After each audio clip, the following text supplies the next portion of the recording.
anigoo Yaasiin Cabdi Jire ahna tafatiraha guud ee website-ka Baaqro gudoomiyaha jaaliyadda DDS ee magaalada Göteborg ah muddo badan ku soo jiray siyaasadda waxaan rabaa inaan ka hadlo arrimo badan oo dhinaca Itoobiya federal Itoobiya iyo dowlad deegaanka Soomaalida Itoobiya iyo qurbaha waad ogtihiin walaalayaal waxaan soo marnay talisyo badan oo macangaga waxaan soo marnay bahdil badan xasuuq gumaad ciribtir wixii mingisti wixii ku horeeyay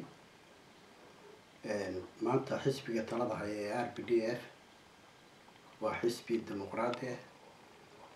oo ogol in uu keel kasto iyo qowmiyad kasto ay iskeed isku maamusho ayada isku madax banaanta arrimaheeda run ahaantii ragga soo halgamay xisbigaas iyo dhammaan Itoobiya oo dhan waxaan ugu hambalyeeyaa xukuumadda maanta ay hormuudka ka yihiin Ato Garima iyo Ato Mele Zanaawi iyo dhammaan xisbiga RPDF waxaan ugu hambalyeeyaa ilaahay baa mahad leh ka sokow ayagaas kale sababtoo ah maanta qowmiyad kasto iskeed isku maamushaa anuu ma aaminsan wax maanta af Soomaali ku hadlo magacaas Soomaali sheegto meel kasta ay degan yihiin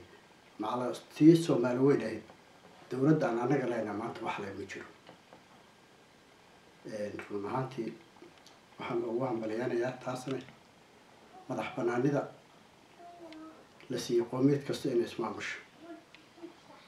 run ahaantii aniga waxaan joogay hadda ka hor Itoobiya xilligii doorashadii soo dhaweyd madaxweynaha Itoobiya Ato Garima mar uu hadlayay uu yiri shacabka Itoobiya waxaan ka codsanayaa in la doorto Ato Mele Zanaawi taasoo ah waa nin waddanka wax soo qortay maanta codkayga waxaan rabaa inay maqlaan dhammaan safaaradaha Yurub iyo adduunka oo dhan ee Itoobiya maadaama aan ahaa siyaasi wax badan aan siyaasadda ku soo jiray in mataqaanaa madaxweynaha dowlad deegaanka Soomaaliya Cabdi Maxamed Cumar in yacni